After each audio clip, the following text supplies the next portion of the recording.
We are really excited to have Sarah Carlson with us today. I know we circulated her bio to you all, so I hope you're equally excited to hear her talk. But she is a career coach extraordinaire, having worked with law students all the way through attorneys that are struggling with, what do I really want to be when I grow up? So if any of you are having that struggle right now, never fear, you are in good company. Sarah graduated undergrad from the University of Arizona, and you may have heard of the law school she attended, Harvard. She every time. She then clerked for a federal judge and worked for a large law firm in New York, where she then had an abrupt career change. Well, not abrupt, it was well thought out on her part. That's so sweet of you. That's not true. It was not well thought out, but it was good. And so I will let her tell you a little bit more about her own story and how she got into all of this. But we're really excited to have her today, and so I'm going to turn it over to Sarah.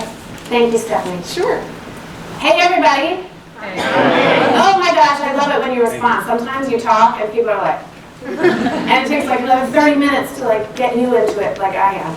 So I really am. I'm so excited to be here, and I'm so grateful to be doing what I'm doing.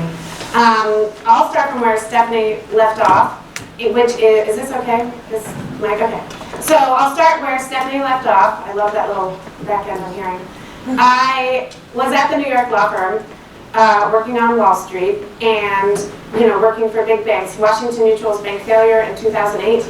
That was my case. Me and like 30 other attorneys at the firm, but still, that was my case. I was at the Senate Permanent Subcommittee of investigation into that failure, like passing notes and helping these people create narratives to say, like, it's not really our fault, which was an interesting thing to do. And while I was there, I realized, first, I don't really like banks. Second, I don't really like details. Third, I don't really like conflict, which was like a bad sign for a Wall Street attorney. I'll say that. I was a litigator.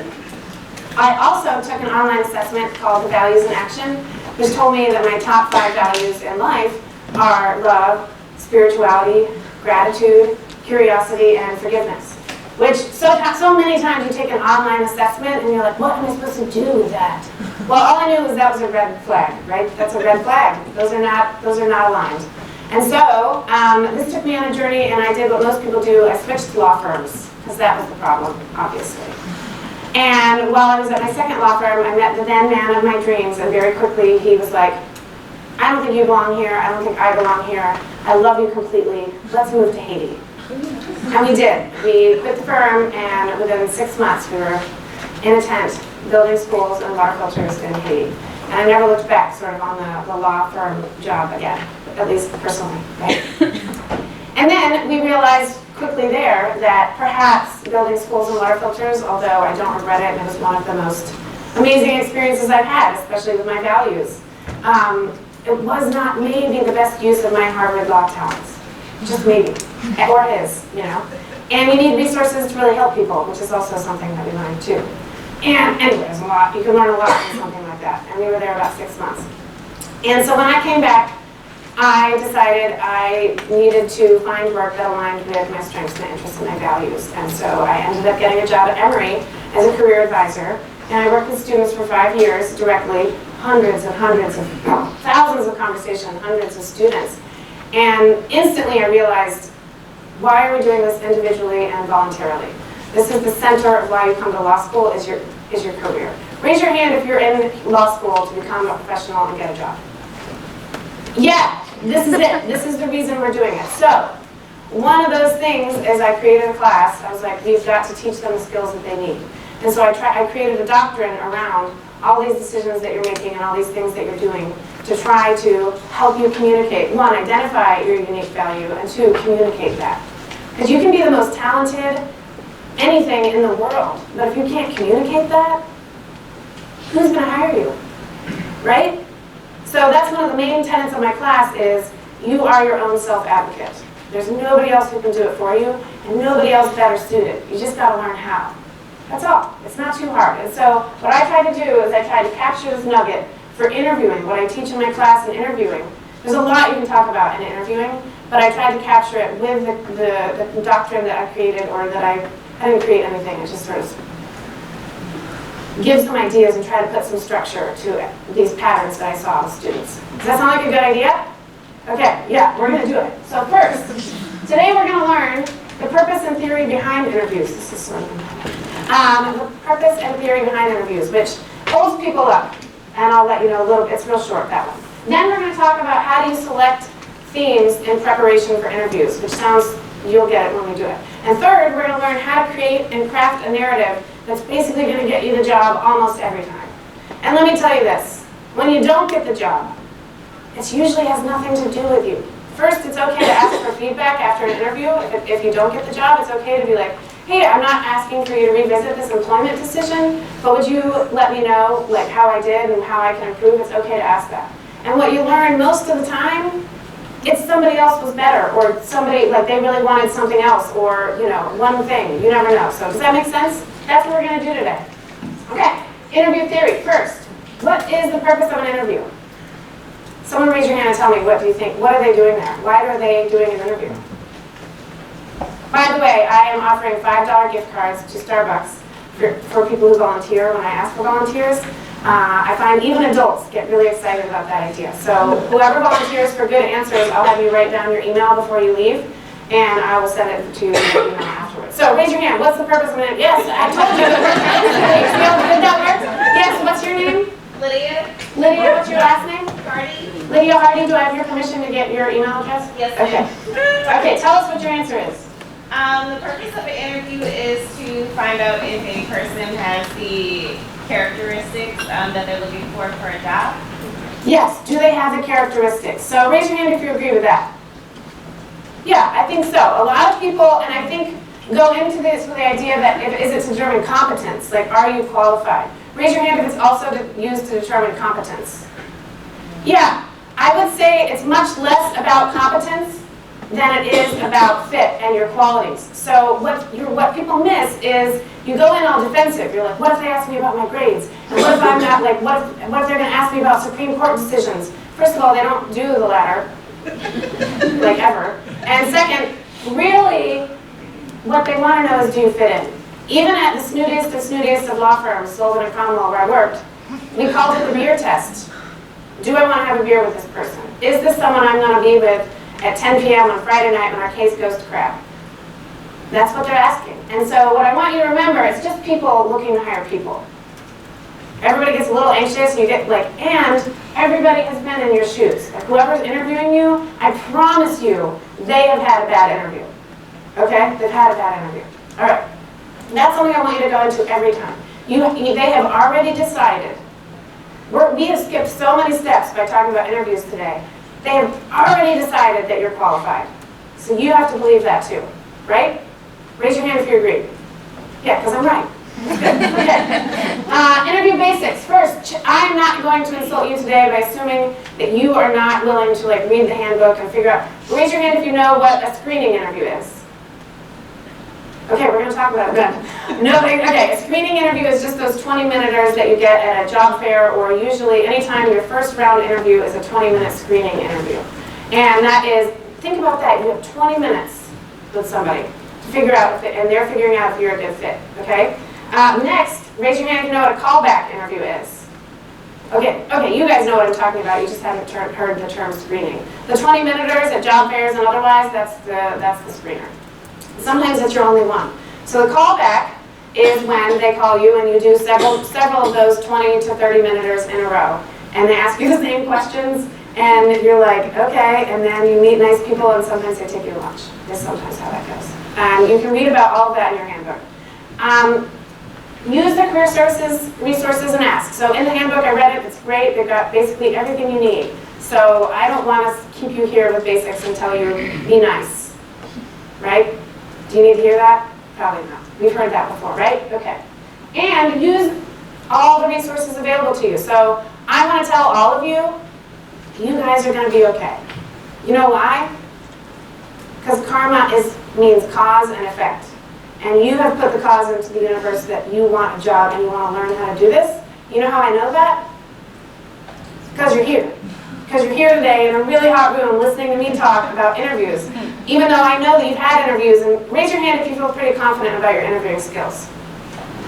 Yeah, you know, most of you feel pretty confident.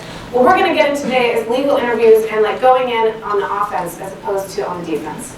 So this is something else, like I said, whose job is it to make sure that you're prepared? You, yeah. That is like the good news and the bad news. It is on you. And the great news is you are absolutely the best prepared. And if you have any doubt about what it is that you offer as a person, I'm not going to go into this because this is not the talk we're having today, although I love to. One thing you can do is an awesome mirror. If you have like doubts about like your I don't know, what do I offer?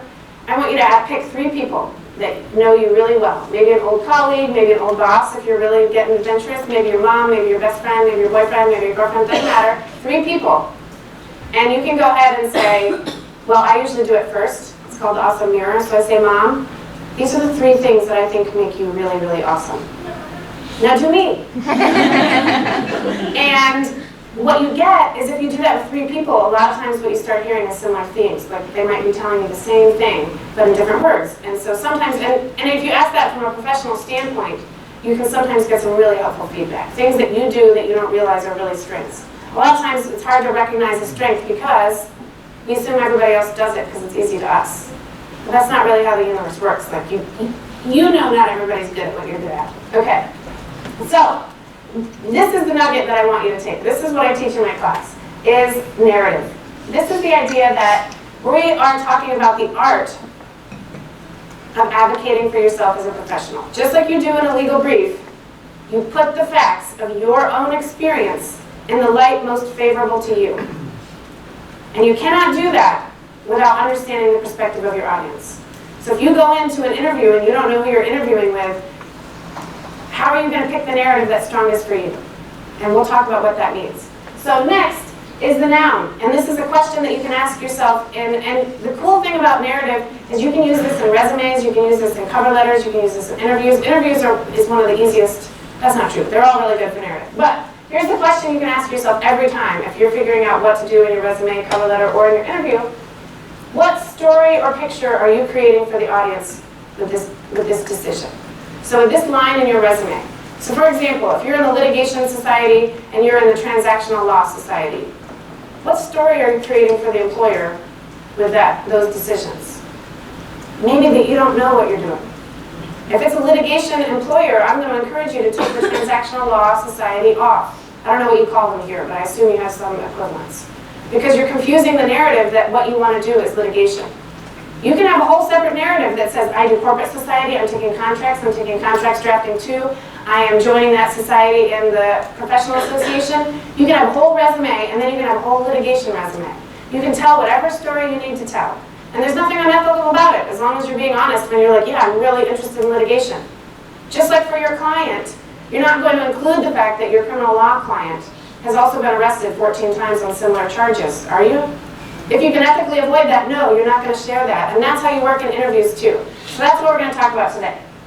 Okay, so in the interview process, the whole process from them emailing you and saying you got the interview or you finding out you get the interview all the way to them giving you a call back or them giving you an offer, what do you think creates the story that you create for the employer? So I want you to talk to your partner, pick a partner, and pick 3 to 5 things. You have 2 minutes. 3 to 5 things along this process that you think impacts the way the employer sees you. Does that make sense?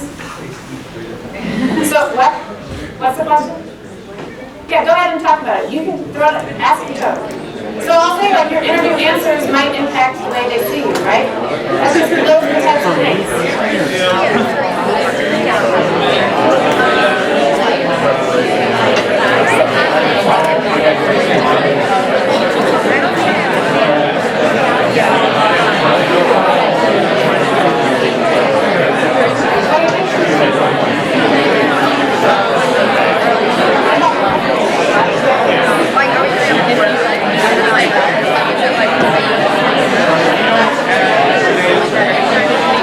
Let me interject. So we have come up with, in this corner, resume. That's one.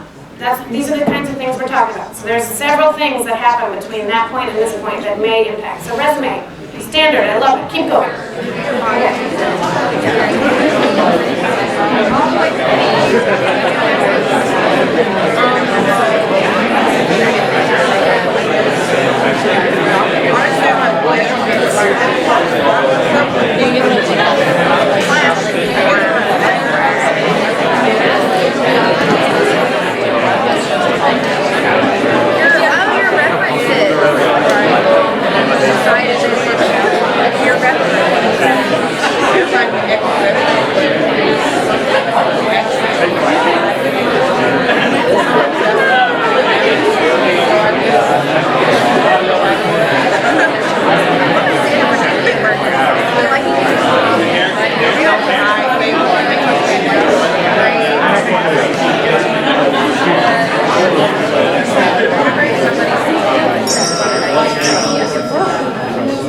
That works like magic, doesn't it? So, yeah, raise your hand. Tell me what they're thinking. What through this process helps them create a story or a picture about you as a candidate? Yes, this woman. I'm going to have you guys be on the, well, one, there will be 2 sheets here. If you gave me an answer, I want you to put your name on that sheet, and then everybody else can sign up. So there's this sheet with gift cards, and then this sheet, if you did not give me an answer, this is anybody else who wants to be on my email list, okay? Does that make sense? Okay, so this is card winner. Yeah. Okay, I'm sorry. What's your name? Danielle Wilson. Danielle Wilson. What did you guys come up with? Like how you present yourself and your general appearance when you go into the interview. Absolutely. If you were a lawyer and you've been doing this for 10 years and somebody comes into your office for a legal interview and they're not wearing a suit, what do you think? They're not prepared. Yeah, they either, we're going to go over this a lot, don't know, that's not good, or don't care. Yes, that's absolutely right. What else? Me and Mr. Butts came up with the thought of how you sound, and the first thing that came to my mind is Mr. Gilstrap would be at an extreme advantage. How you sound, I do believe that is true. I mean, there is research to show that like your accent can impact the way people feel about you. I mean, what you want to do about that is up to you. And then also, interestingly enough, you can use that as a litmus. Do you want to work for someone who like thinks less of you because you sound a certain way? You know, it works on both sides, but that is absolutely true. What else? Yes. What's your name? Anissa Williams. Anissa? We said your interests and hobbies like outside of your legal professional world, like things you like to do. Interests and hobbies, yes, things that, how would they know that? Just through your conversation and things that you connect with and with, or your Yeah, resume. your ability to connect, your interests, your hobbies, yes. What else?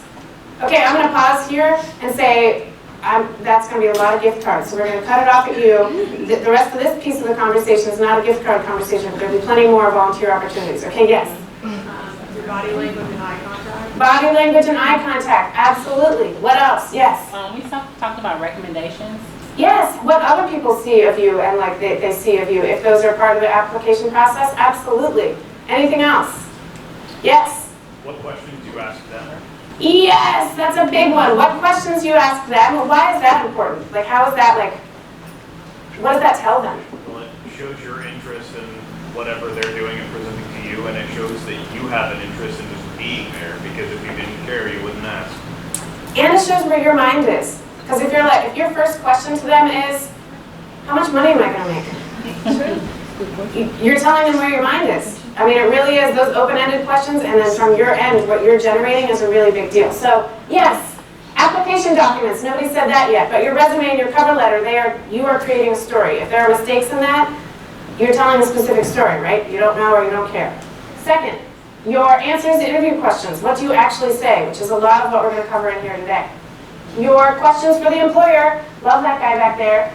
Clothing or appearance. Like, what do you look like? Do you look like you're prepared? Do you look like you know what you understand what's required and that you are paying attention to that? Your nonverbal communication. Somebody said, I think we've been getting to that idea. Including eye contact, demeanor, and expression. If you have any questions about that, those are always things that you can go and you can ask. I mean, any of this, that's what your Career Center is here to do, is to help you make sure you get those answers. Your handshake. Everybody's heard about the handshake, right? Nobody wants a dead fish kind of handshake, but you also don't want to like break anybody's hand. All true, right? Time you arrive, right? If you're late, that doesn't look good. And all of this is impacting the story that they're creating this idea of you as a person or as a candidate with all of this. How you treat wait staff at a meal. If you're dismissive or rude, how are you going to be to the staff at the employer, right? Or to other colleagues? how you treat folks at the employer. Again, when you're walking through and you're taking to the next thing. All of these things they're paying attention to and they're wondering, is this someone I want to work with, right? And responsiveness to email and phone correspondence. So they're going to call you. Well, one, make sure your email, your voice message is not like crazy music and like, leave a message. Like that's, you don't seem like somebody who's like wanting a professional job, if that's what your voicemail sounds like. And I've seen that happen. And you want to be responsive. You want to respond relatively quickly, right? So basically what I'm getting at is almost everything the employer sees of you will impact the narrative or the story that you're creating in their head. And you get to, the good news is you get to control most of this, right? You're in control of most of this. All right, so what's a common narrative? This is something I hear especially with 3Ls who are just tired. They're tired of getting rejected, and they're tired of not knowing what they want to do, and so this is what they say. I just want a job, any job. I'll do anything. Raise your hand if you think this is a good, strong narrative. Like, do you want to hire this person? No, this is like going on a date and being like, I just want a spouse. Any spouse. You'll do. I'm interviewing. Is that going to get you a second date? No, you want to show them I want you, and this is why. Right? This is the opposite of a good, strong narrative. And you all know that intuitively. So what we're going to talk about today, yeah, this is bad. This is no good. Okay, what is the best insurance? So I said a lot that we want to create a great story. What story do we want to create? Okay, I say, this is an easy way to remember, I say the best insurance for getting a job is Geico. There's our, I can't use our little guy because of copyright, but this is the gecko lounging around, enjoying life, Geico. And this means genuine enthusiasm from an informed candidate. OMG, it's that simple. I mean that so, if you can convince them you really want the job and you know what it is, you know, it's not that convincing if you're like, yeah, I really want to work for the public defender and prosecute people. You know, that's not effective, right? You know what the job is, and you really want to do that. That's half the battle. And obviously you have to be qualified because you're not going to be a candidate who's informed if you don't meet the qualifications. Like a lot of things are built into this. But in your interview, that's what I want you to be thinking about at all times. I want to show you that I really want this, and I know what this is. I know what I'm talking about, to the best of my abilities. It's okay to be a 1-0 and not actually have any experience, right? This is the narrative we want to create, one of an informed and enthusiastic candidate. The only mistakes I ever see people making is you look like you don't know or you don't care. Always bad. That's just bad. Okay, so this is what we're going for. And the way we do this is we use themes. Themes are the way that we package what we offer. So themes are concepts that you create, you select, that create the most positive picture and complete picture for the audience or employer.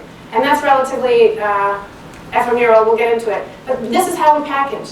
You don't want them to take your resume and you splattershot everything you've ever done and ever wanted to do, transactional, litigation, horses, you know, everything in the world. And again, that doesn't mean that can't be good. I'm not saying don't include interesting things. I'm just saying you want your message to be really clear every time. It is not their job to pull out from everything what makes you uniquely suited to them. It's your job. You want to tie it up with a bow and be like, here's why I'm perfect, right? This is how we package. So this is a cheat sheet. It is also on your little worksheet. That's just what I want you to know. It's also on here. This, if you're taking anything, I want you to take this. These are the themes that you can use every single time. The types of themes. You have to obviously tailor them. Ready? Experience, direct or indirect, educational or experiential. So I have experience in research and writing as an undergraduate. Raise your hand if you went to undergrad. Yeah. Raise your hand if you wrote research papers. Raise your hand if you're in legal research and writing. Yes. Guess what that deputizes you to say? You either have or you are developing strong research and writing skills. Aren't you? I just skipped a whole bunch of things. But yes, experience. You have experience in that or experience in a professional environment. Next, interest in the work field, role, or industry. So if you don't have any experience in a law firm or in a professional setting or in litigation, you can talk about, I'm super interested. If you can say you have a passion for something, amen, brother, say it. They want to work with somebody who has passion. But if you just have an interest or you're developing an interest, right, it matters. Would you rather work with someone, if you're the employer and you're interviewing and they say, The candidate is like, I have 3.9 GPA, I've got really good grades, and I'll work here. Or would you rather work with someone who has a 3.2 who's like, I cannot wait, I will take out the trash, I cannot wait to see what the cases are like, I cannot wait to go to trial. Which of those two are you more interested in hiring? Always the latter, unless you're just one of those people that's that interested in GPA, which large law firms are one of those employers, we all know that, but there are still people in there and they still want people with interest, right? Next, relevant skills. How do you know if it's relevant? You have to know what they want. So if it's a litigation job, research and writing is almost always going to be an excellent skill to highlight. Almost always. Right? Interest in criminal law. You don't have any experience, you have an interest in criminal law. Right, what else? Bonus characteristics. People think, remember I told you about most complete picture? We're hiring people that want to work with people. So the fact that you are a hard worker, or the fact that you will always get the job done, or the fact that you always arrive on time, or the fact that we all have our own qualities, and that might come through in your awesome mirrors. But you should know, what is it that makes you great to work with? I'll tell you, what mine is? You won't be that surprised. It's enthusiasm. I offer a lot of enthusiasm for whatever it is I'm doing, and that's something that always shines through. And, okay, what else? Strengths, interests, and values alignment. What I mean by this is what do you think is number one most important to a public interest employer? Your values. Your values, your passion for the mission of public service, and specifically for the mission of the organization. So if you can describe, my values align exactly with what you're doing. I'm exactly the type of person that you want to hire. That's what we're getting at. I've actually had someone get a job with the Executive Office of Immigration Review, like through the Department of Justice, with no experience in immigration, because she was able to talk about the strengths, interests, values alignment, and the fact that she wanted to do something meaningful for the country. Right? Finally, geographic preference. Most of you don't realize this matters. They are terrified of hiring someone who doesn't want to be where they're located geographically. Why does that matter? You're not going to stay. That's a big investment. Exactly. So you need to be able to drum up whatever enthusiasm you have. What time? You get till 2? Yeah. Oh, good. We're doing great. We're doing great. Okay. Geographic preference. So I had one, and remember, all of this has to be believable. So I had one student who got this really great interview for the Minority Diversity Clerkship Program in Atlanta, and she was from South Africa, and I was giving her a mock interview, and I was like, why do you want to be in Atlanta? And she's like, it is beautiful, there are many trees and young professionals. I was like, afterwards I was like, you don't really want to be here, do you? She's like, oh, I do, there's fucking great food, excuse me, oh my gosh. Great food, I've had so much fun, it really is truly beautiful, I love my neighborhood, and I've made such good friends here. And I was like, say that, minus the F word. Say that. Say that. Things that are not like right on your resume or thing that you would put out like on your resume can be very effective and persuasive that you don't realize. I have friends and family there. Totally appropriate. It's very helpful for them to understand. So if you're trying to apply to if you've never been to Texas but you have a friend there, you can be like, I have friends. You know, I'm sure their friends are your friends. I have friends in Texas and would love to go there. Again, if that's true for you, I don't want you to cross any lines that are unethical, but if you would take that job, if you would go there, take that job, and you can develop more than one friend. I'm just saying, it matters to them, right? Okay, so these are the types of things that you can have that they would want. So the next thing is, how does a lawyer support any claim? Like, how are we going to make these persuasive? Support them with facts and experience and specific stories. So what we're going to do for every single interview, okay, so what most students do is they go in, they're like, yeah, I'm awesome, I know I'm awesome, they already selected me, I got a great resume, and then they like wait for the questions, and they just like bat them back. They're like, okay, boom, boom. I mean, they don't really have any target, they're just like batting things back after they get thrown to them. You know what that is? That's not a great strategy. What we're going to do is you have 20 minutes to impress somebody. You better know what you're trying to say. What do you want them to come across with, right? So what we're going to do before every interview, there's a lot of things you're going to do. You're going to select themes that you're trying to get across for that specific interview. And before you select as you select your themes, you're going to come up with support.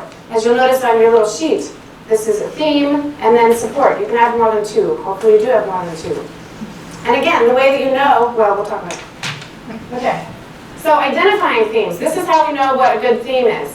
Theme is this beautiful Venn diagram here is them and me. What do I have? So you fill in you. I speak Spanish. I am a good researcher and writer. I have a passion for litigation. I, list all the things, and I have whole things on self-assessment, and hopefully you've done some of that. What do I have? So in the scheme of things, you need to start here, right? Hopefully you've done some of that, and you're doing that, and you're learning what you like in law school and what you don't like. All of that matters. You're filling this in, this empty big circle. Then you look at the job posting. Then you look at all the things you know about the employer, the field, everything that they want, and you fill that in.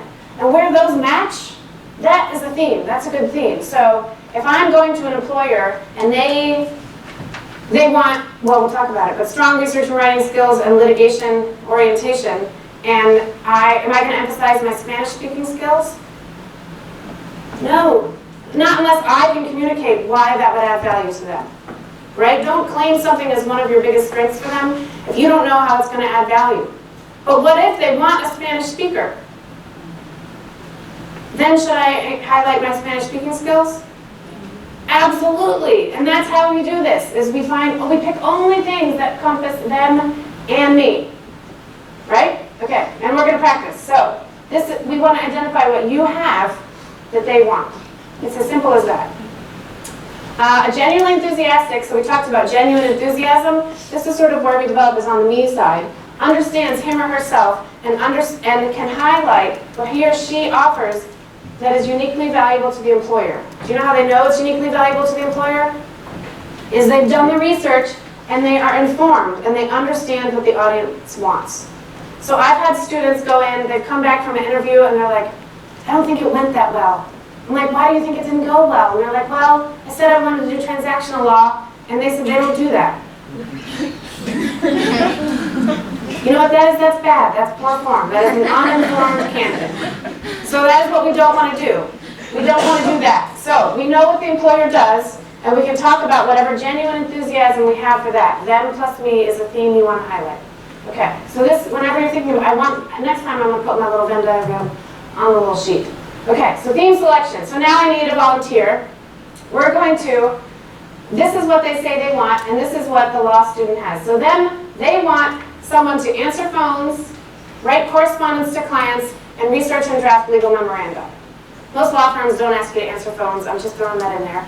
And then the law student has a college education, enrolled in legal research and writing class, summer job experience as an administrative assistant, and an amazing singing voice.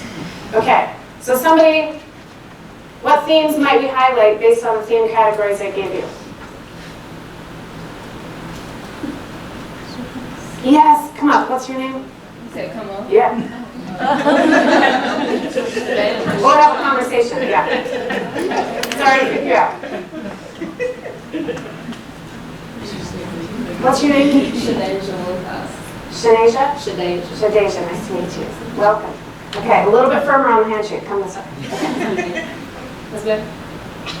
You all want to practice that. Like, don't assume that your handshake is good. Because she was just being, it's fine. And day to day, it's fine. In an interview, yeah. All right. So what do you think? I would think the first one, since it's asking about research and draft. Well, I guess for memoranda, you would want law school experience, because that's what you would do that. Okay, so can everybody hear her? She said that, maybe we could, can you speak into this? Try that. Can you hear me? Oh, that's better, yeah. So she basically said, well, maybe I don't want to talk about my research and writing experience from college because they're looking for legal stuff. Well, if that is the research and writing experience you have, that is the research and writing experience you have. And just like a lawyer, you know how you take the facts, and we're just going to claim them. Let them discount it if they want to. But what 1L, apart from legal research and writing class, has any other research and writing experience in the law? Not very many. That one guy in class who just likes to tell you all about it, right? That one guy.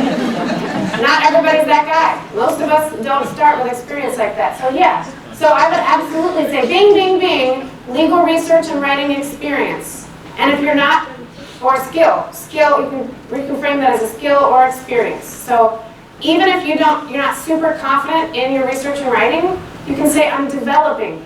Write that down. I'm developing strong research and writing skills. Yes. What else? Yes, that's great. Okay. I would also say the second one, for the same reasons, you're enrolled in that legal research stuff, so you're developing. Right. The last one, the research and drafting, and the summer job experience as an administrative assistant, because I guess with answering the phone and writing correspondence to clients, you probably have some experience with that. So what we got out of that, we got research and writing skills. We have administrative experience, which is exact, or you could say administrative experience including answering phones, if that's true, right? So bing, bing, 2 things right off the bat. And then what I'm getting at and what she's pointing out is these are great support. So what she would do is that she'd say, I have strong research and writing skills. Based on my college education, I can tell you about all the papers I've written, and based on my legal research and writing class, right? And then she would say, I also have, what did I say, administrative experience, including answering phones through my administrative job. And so what if, instead of singing voice, I had strong softball skills, which I do not, but they put it in their job description that they want somebody for the softball team. Would that also be something you would emphasize? Yeah. Would that be the first thing you emphasize? Probably not. Right. That is great. Thank you so much. Thank you. Don't forget to put your name on there, okay? Okay. That was awesome. Give her a round of applause for being great. So what a lot of folks do is sort of what she was doing is you're just like picking at things. That's why we choose in advance, and we choose specifically. Research and writing skills. Experience, administrative experience, including answering phones. And then we would pick a third one, which might be, and I am, my enthusiasm, I always show up on time, I'm early, I stay late, I'll do anything to get the job done. Does that sound like a candidate you want to hire? Yeah, okay. So, a lot of students, this is what they'll do. In their cover letters, I see this all the time. You should hire me because I have college education, because I'm getting a legal education, and I have skills. Raise your hand if that's you. Yeah, that's the problem with these. These are not themes. These are just, this is everybody in the room. Themes help you uniquely suit yourself to the job. These are like a 2-star, if that. What's better is strong research and writing skills, like we said. Administrative experience, including answering phones, directly what they're asking for. And a third, interpersonal skills. Remember how did I say bonus? Yeah, bonus skills. Interpersonal skills are almost always wanted. Even in a job where you're just working internally. My judge, she used her number one thing was they better be a nice person. It's a very small office. I cannot have a bad apple in here. If you're good to work with, again, how do we make that persuasive? Support. You better have a story or two that you can use to share with that. It makes a really big difference. Okay? Better, yay! So we package what we offer in themes, and when you go in and you have that idea, it makes a totally different story. So when they ask, what are your greatest strengths? You're not like, well, I can eat 4 pounds of ice cream, because you don't know what else to say. You know exactly what you're going to say. One of my greatest strengths, I mean, you would pick among these. I'd say my greatest strength is my interpersonal skills. I love people, people love me. You know, you'd be surprised how many questions you can answer using these. And then you just keep reiterating your same themes in 20 minutes. Okay, so single experiences, trainings, and events are not themes. Themes answer this question. You should hire me because I have what you want, which is. You should hire me because I have what you want, which is moot court? No, that's not a theme, that's an experience, right? You should hire me because I have contracts class? No, that's not a theme, that's an experience. These can lead to themes. So what themes could we generate from this? What theme might you come up with because you have moot court experience, or you're going to do moot court, or you're planning on doing moot court, and you did college debate? Yes? You're quick on your feet. Quick on your feet, that's a good one. That's a good bonus, right? What else? Yes? Public speaking. Public speaking. Either passion for public speaking or oral advocacy. Exactly. That is what I want you thinking about before you go into every interview. So, individual experiences like college debate, practice area groups, or job at Reebok, they support our themes. So here's the theme. You should hire me because I have excellent oral advocacy skills, which I developed in college debate, and I will continue to develop through my research and writing class, and I hope to do moot court. That's pretty good. You can even develop themes based on what you want to do here in law school, not even what you've already done.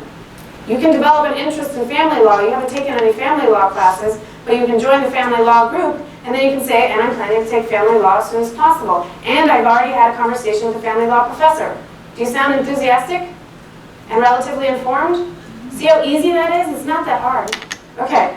Also, you should hire me because I have or am developing. If you can't claim that authentically, don't claim it. Don't claim anything you cannot claim authentically. But I am developing a strong interest in litigation, which I am continuing to develop through my research and writing class and the litigation group, right? Also, you should hire me because I know how to anticipate client needs, which I learned through working with clients at Reebok. So raise your hand if you've had like a quote-unquote retail job or a service job. Raise your hand if you've had one of those. Yes. So you can put that on your resume. You won't, unless you don't have anything else, you don't want to make that a huge section on your resume. But you can put additional experience includes. My first job was actually working at Popeye's Chicken, and I also worked at Reebok. I've worked everywhere, but I worked at Reebok. You can put that there. I've heard even big law transactional attorneys say that they want to hear that you've been a waiter or a waitress. You know why? You work with people, you know how to anticipate needs, and you know how to multitask. So most people who come to law school, they assume that that stuff is like, they don't want to hear that. They don't want that to be your main theme. You should hire me because I worked at TGI Fridays. Right? That's not a theme. That is not a theme. You need to be able to pull out and package what it is that's admirable, that's going to be valuable to them about that. And for me, anticipating client needs, that's always a winner, right? I mean, even if the client is just the partner and you're never going to see a client. Okay?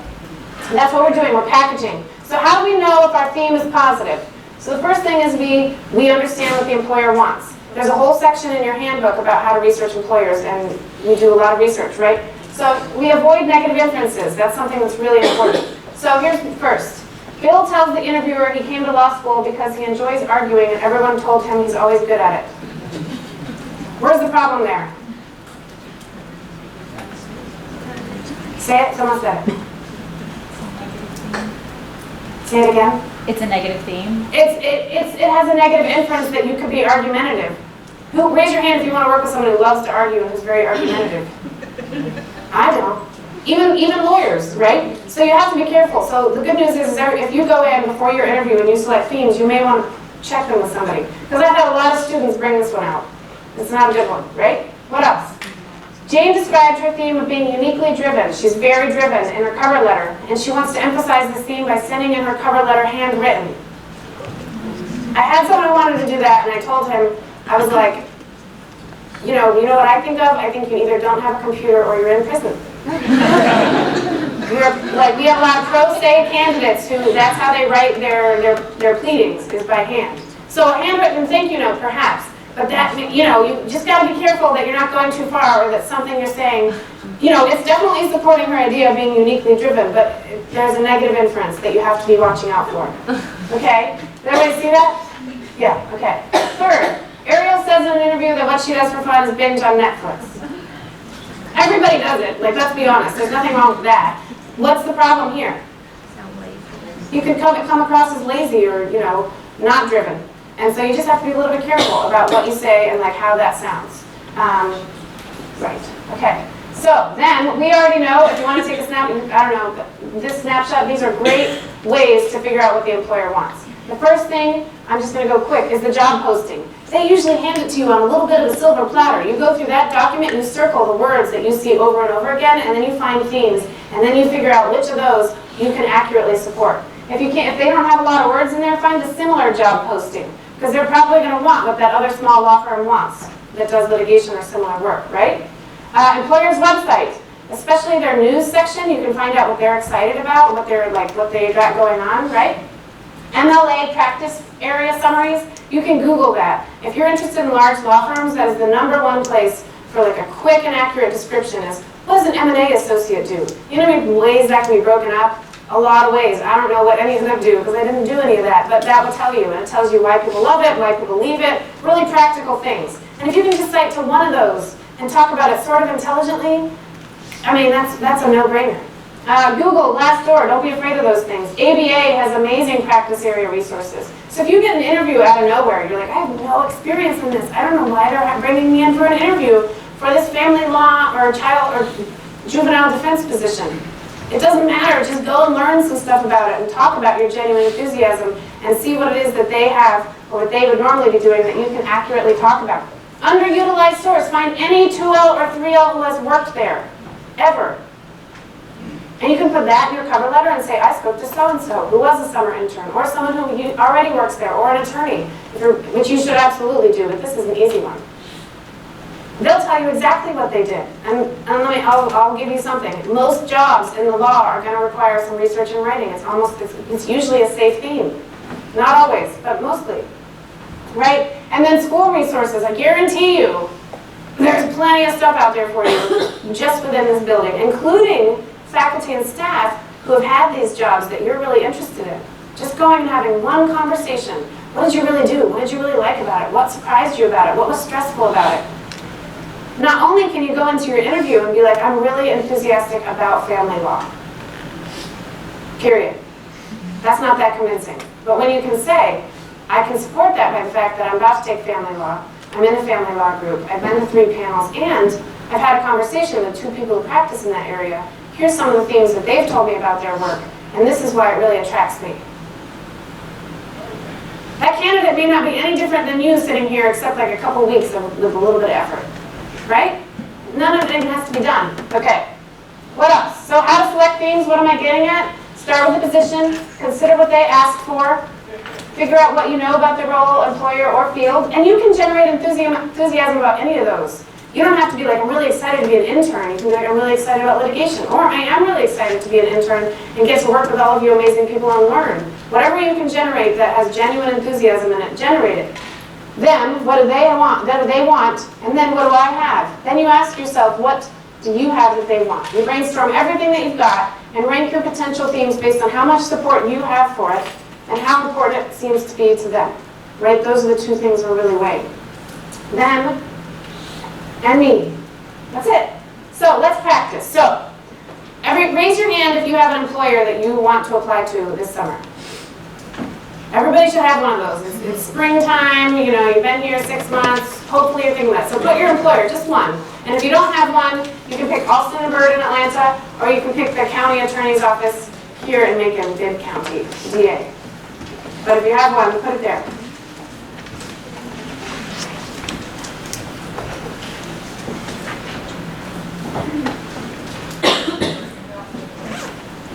Okay, now you're going to take a couple of minutes, and I want you to practice, pick some themes, and I'm going to walk around, and there'll be plenty of opportunities to talk through these. Pick themes and what stories you might use to support them. And here's the categories right above it. Don't forget the geographic area. If you want to go home, and you're from Boston, and you're applying to Boston, that should be a theme, because they care. Don't skip the fact that you're from that hometown thing. There is a hometown advantage that can work, not always, but it can work out really well in your favor. Don't forget, if it's public interest, your values align. You don't have to call it that. You can be like my passion for public service or my commitment to equal justice. However you want to frame it. The words are less relevant than the fact that you categorize it and package it, and then you can support it. Right? Does everybody sort of get what I'm getting at? So all right, go ahead and take a couple of minutes and pick 3 to 5 ideas that you would like to get across in an interview with that employer. And the good news is we can talk about it. Okay. Go.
This definitely is worth a gift card, and we're going to talk about through your themes for your employer.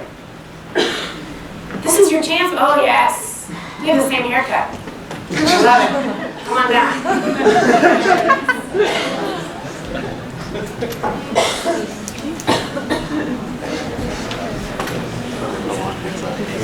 What's your name? Brendan Macklin. Brent? Brendan Macklin. Brendan? Brendan. Brendan. Yeah. Sarah. No. Oh, Brendan, nice to meet you. I like that name. Okay, so tell us where you want to work, Brendan.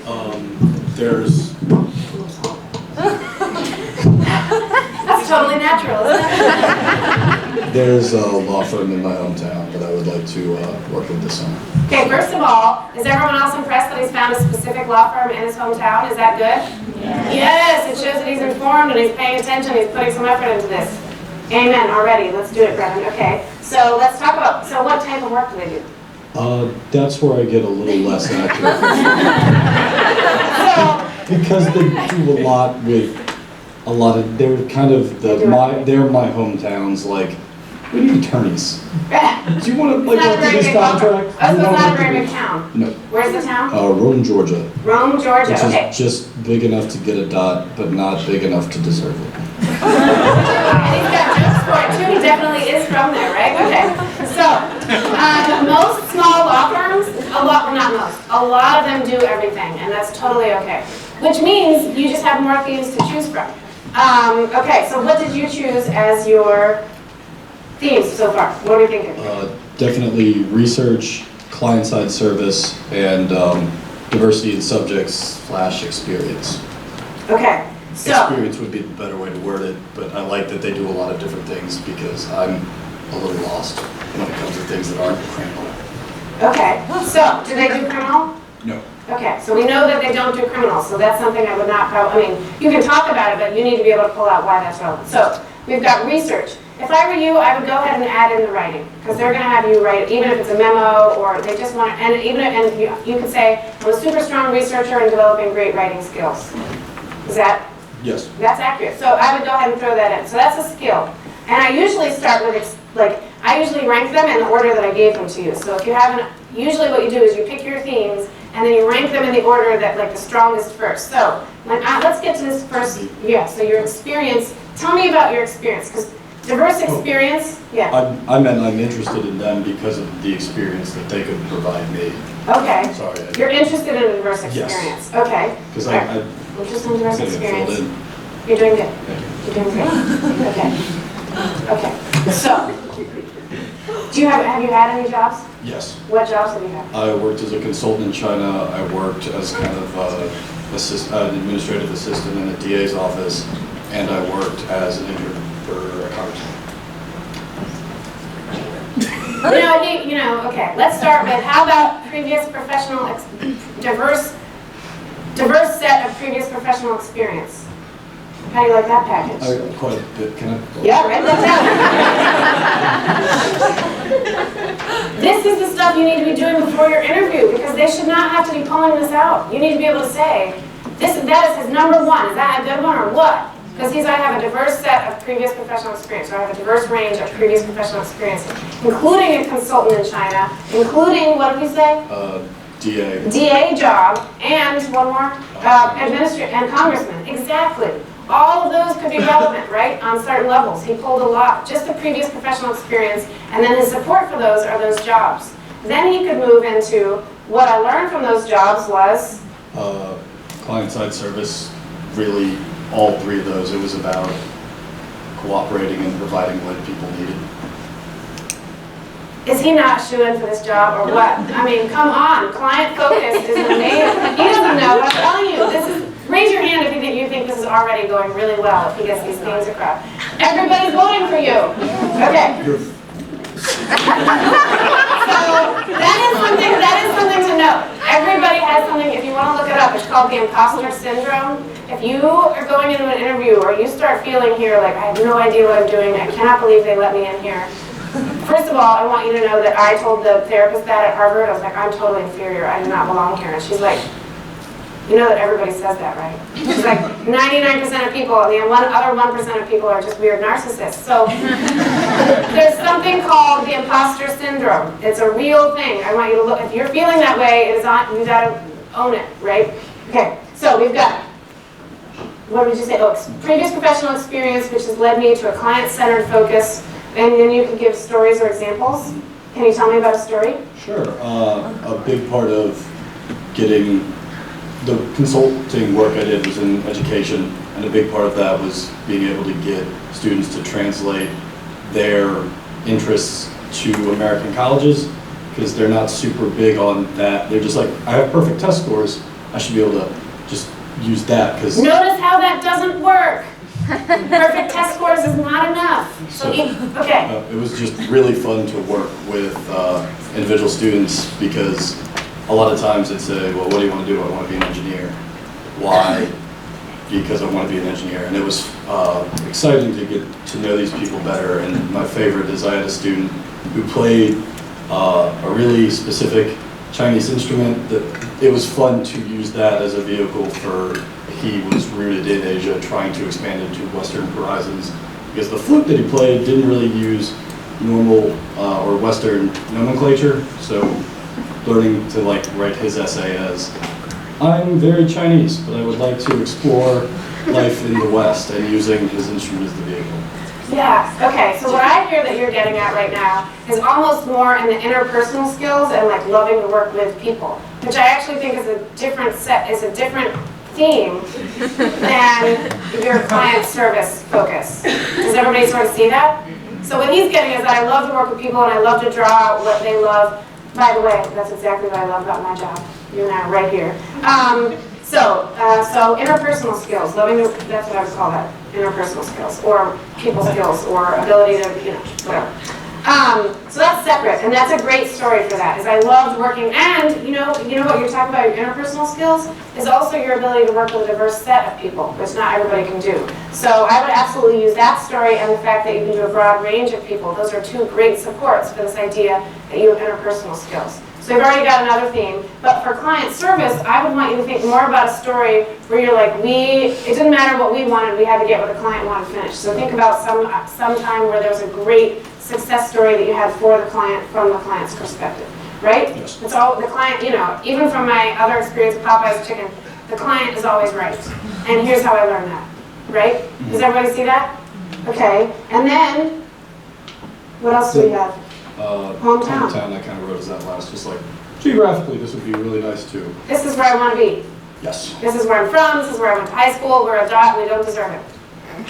Totally believable, right? Okay, so for a small law firm in Rome, Georgia, that does a lot of things except criminal law, we've got Brennan here. If he puts these in the right order, if you want to write down what I'm going to say. What he's trying to get across in this interview is, first, I have a lot of professional experience in a diverse range of employers, including consultant, you don't have to write that, you know. Consultant in China, DA, or what's that called? District attorney. District attorney, and there was another. Congressman, right? He knows how it is to act as a professional. He knows how it is to work with people from like super high ranges. He knows all of that he can pull from that. But just his diverse set of professional experience is amazing. Then he's going to say, additionally, what did we say? I got to see on the other side. Oh yeah. Additionally, through that, I learned how to have a client focus and to put the client's interests first. Here's a story I have to support that. Third, and what I loved about doing that was I learned to work, I love working with people. Actually, I would put research and writing skills above the working with people. Sorry about that. Research and writing skills, which he could use. I bet you have 4 or 5 things at least. What would you use to support your research and writing skills? I wrote a grant on foster care. You wrote a grant on foster care where? In Virginia,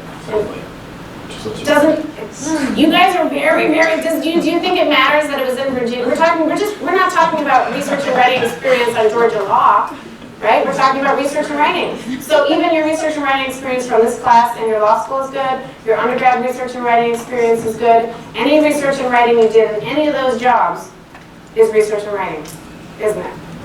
Raise your hand if you think that's true. I'm not making this up. I'm not just like shoving you into like bad places. This is good. This is good experience, right? So then we have our interpersonal skills. You enjoy working with people, and you would just come up with a great, like that one. I loved being able to communicate with him and help him understand through his music and help him get his story across to U.S. employers. And then our final ones. Finally, this is my hometown, and it's where I want to be. Especially this summer, it would be amazing. Okay. Would you hire him? Yes. Okay, what I want you to note about all these themes is they sort of answer the question of, this is why you should hire me.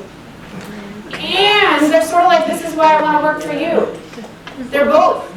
All of them sort of mixed. You see, because they're going to have a diverse range of different problems, different clients, different experiences, so I assume I'd be good at that because you've worked in a wide range of places. They're going to work with a wide range of people. In a small town like Georgia, Rome, Georgia, there's going to be rich people, there's going to be poor people, there's going to be people in between, and you have worked with all types of those, and you like doing it. You also know how to have a client focus. Which in a small town, if you're not client focused, nobody, well, I guess if there's only one, if they're the lawyers, then maybe they don't need it, but my guess is they want to have it. There's 2, so there's some competition. And he knows it. He's going to go to this other firm and say the exact same thing, right? And then he's from the hometown. Okay. Do I have any other questions? Do you have any questions for me? How do you feel about that? Good, actually. Thank you very much. You should feel really good. Brennan, you're definitely going to get that job. Definitely make sure you put that thing on there. Give him a round of applause.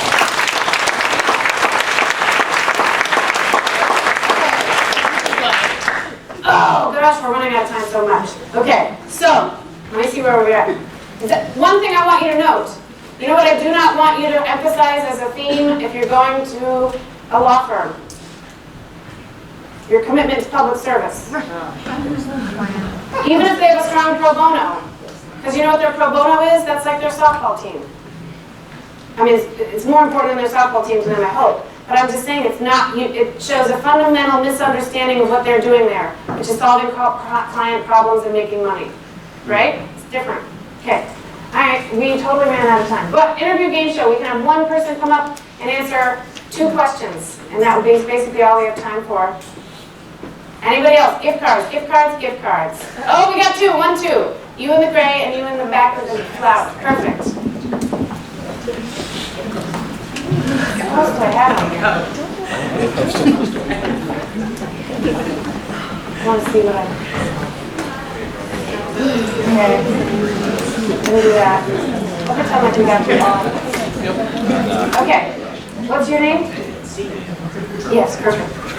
You're on the game show. Hi. I'm Hannah Cakeletter. Hey, Hannah. How are you? Nice to meet you. So what employer did you choose? It's a firm out in Texas. A firm out in Texas. Yes. Notice that I asked her what firm or what employer she is choosing before I asked her the question, because it matters. Even to the answer to why did you go to law school. I went to law school to help people. You can say that, but you better finish that off with, and I've learned better that I really want to help clients solve problems because of blah, blah, blah. Does that make sense? Your audience always matters. So, why did you go to law school, Hannah? I started out as a journalism major in undergrad, and I've been working in marketing and wedding photography for a year after being out of school, and realized that I wanted to go back and be an attorney to help the creative minds in the world that might not necessarily have a legal-driven mind, so that they don't get run over by people when they're out there just trying to create and do what they want to do. I want to help them protect the work that they create. And you don't want to just write about that. You know what I mean? Like writing from the outside, third-party perspective, you want to do that. Yeah. How do you like that answer? Yeah. I think that connects to what you would do. And you would say, I'm interested in the research and writing aspects of this, and I'm interested in the advocacy piece of this, and making sure, yeah, exactly. I think that's a great answer. Absolutely. I love it. Don't forget to put your name on there. Okay. All right, we got one more. Only time, so sorry to run more time. Why should we hire you? Well, first of all, tell me your name. Autumn. Yes. And tell us your employer. Bibb County District Attorney. Perfect. District Attorney. Yes. Notice how that matters. Why should we hire you? I actually have a background in public service. That was my undergraduate degree from Macon State. So I'm actually from here, and I really have a desire to be the voice for the victims that are, abused or whatever cases that we may come across. And that's something I'm very passionate about. Great. Okay, so what I saw was she put a lot of themes like really, really, really quickly. It's okay to just have a full sentence or 2 for each theme. So I heard, first, you should hire me because I'm totally committed to public service and I'm really interested in helping get justice for crimes that are occurred. Second, and don't ever skip this idea of I have an interest in criminal, even if you have no experience, I have an interest in criminal law. What was your undergrad degree in? Public service and psychology. Public service and psychology. So we want to go first from, what did I say?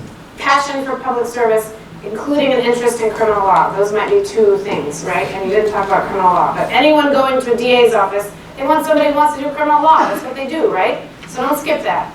Okay, and then she talked about experience and her experience and background in public service and psychology. So she could talk about working with diverse sets of people and the psychology of crimes, perhaps. And then I would want to hear maybe one skill and then maybe a bonus. So what about your research and writing? How's that?